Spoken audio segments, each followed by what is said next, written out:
Hello, friends. It's the end of March. Tomorrow is the 1st of April, and so I have another State of the Church update for you about life here at Grace Church.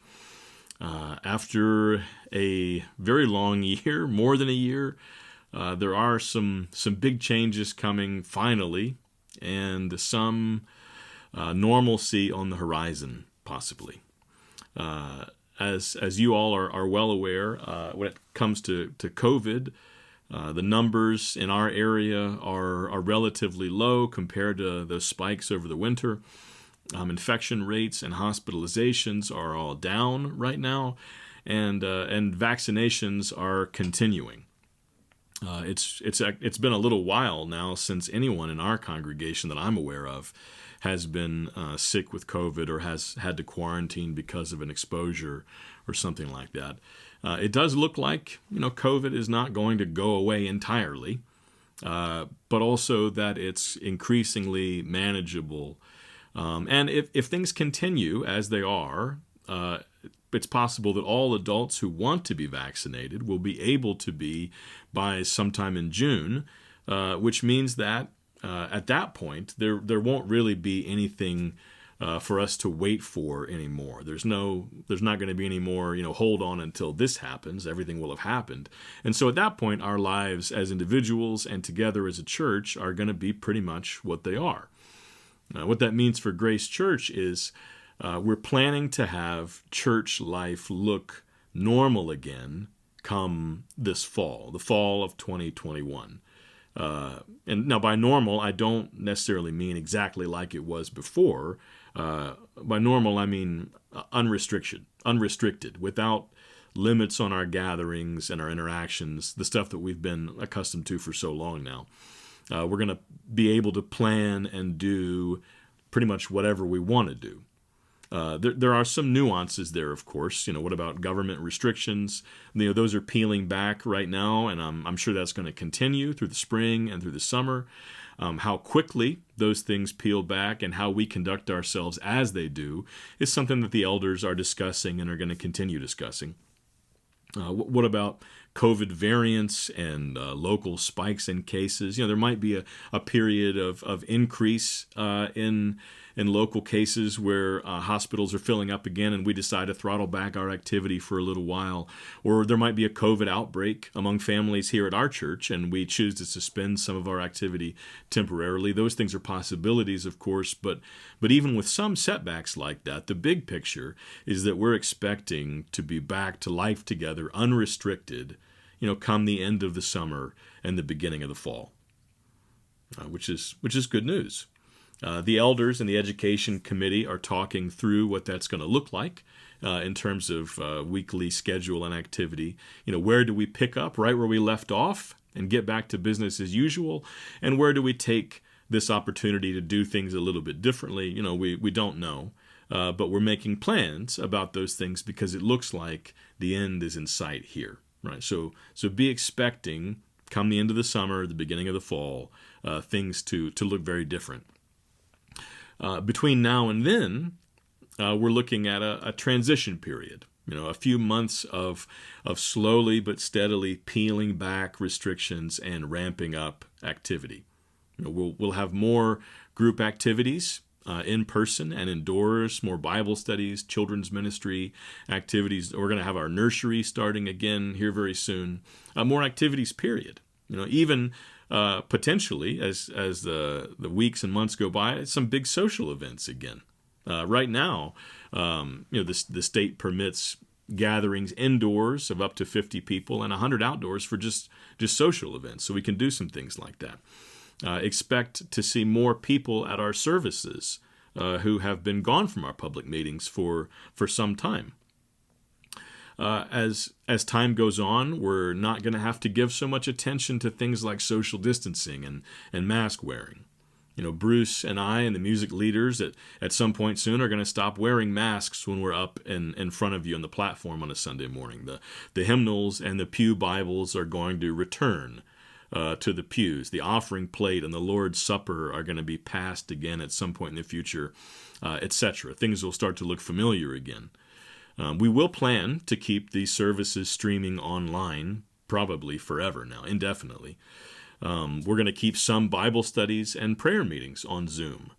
And we're going to keep providing some video resources for children's ministry and things like that at home. We're also still going to have 2 services for now, including one outdoor service, probably at least through the summer, maybe even longer than that. This is going to be a time of transition for us all. Our schedules are going to be changing with activities becoming available again. Our social lives will be changing as well as we have people over to our houses and we visit people more freely again. We're going to be thinking differently about things.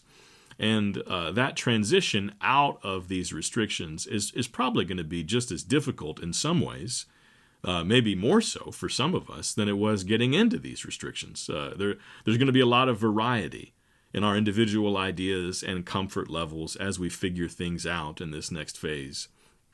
And we're going to be going through this all together as a church. We're not just going to have our own needs to worry about, but we're going to have the needs of our brothers and sisters around us to consider.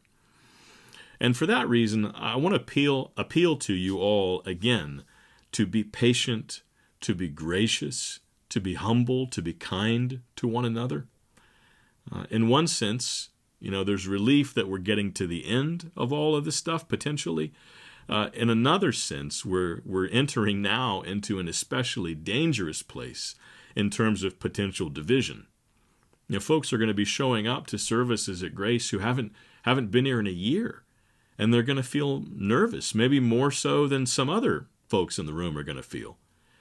It's important to be gracious to people in that position, not to look at them funny or give them a hard time for being what you think is overly cautious. There's also going to be other folks who are peeling off some of the restrictions, peeling off masks and standing closer to one another because they've been vaccinated or because they've had COVID or just because they want to. Be gracious to them. Don't look down your nose at folks or sneer at them because they're being what you think of as cavalier and incautious. Give people some grace. Stop judging people based on those things. We as a church are going to continue to ask you to follow mask and social distancing guidelines per the state mandate, but as always, we aren't going to shame anybody or call anybody out for violation of COVID protocols. If somebody is behaving in a way that we were to feel like is really dangerous, we might talk to you.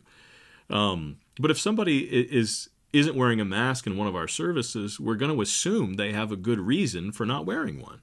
And we're going to be kind as a church. We expect you all to treat each other that way. As this stuff unfolds, there will be plenty of opportunities for division, and we're going to need to continue being especially gracious to one another if we're going to make it through all of this without a lot of harm being done.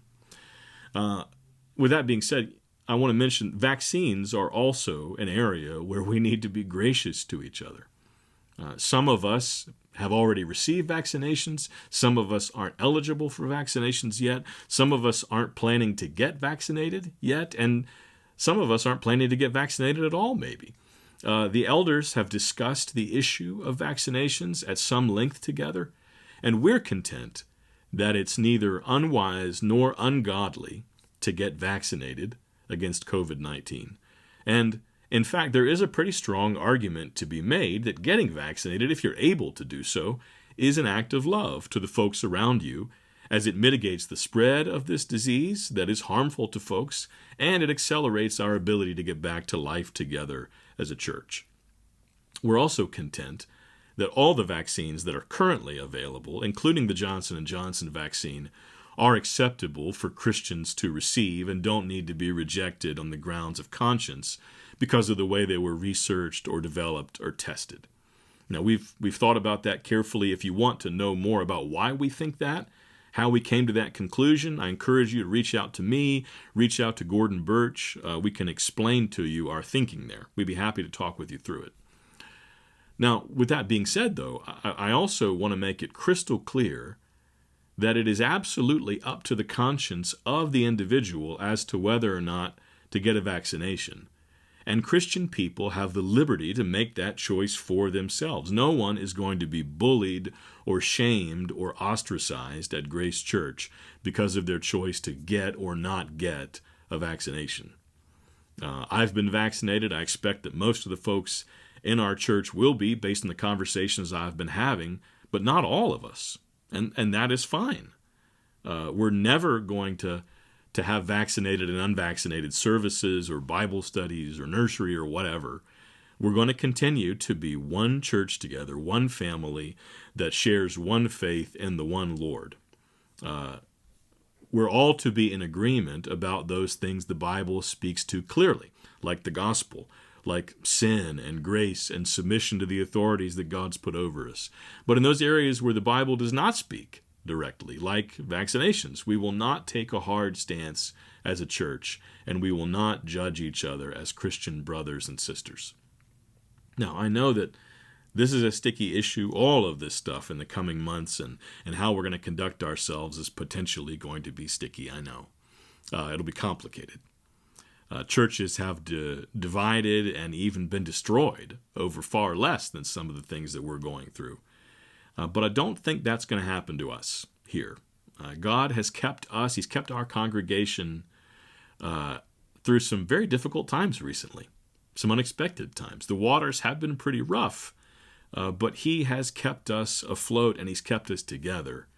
And I trust that He's going to continue to do so in this next season of our life together. So friends, I commend you. You trust Him too. And as you trust Him, show each other the mercy that He has shown you as we wait through this and go through this with patience together. As always, it's my privilege to be your pastor here. It's a privilege to be in this church with you. And I do have great hope about what the Lord is going to do next in our lives together as a church.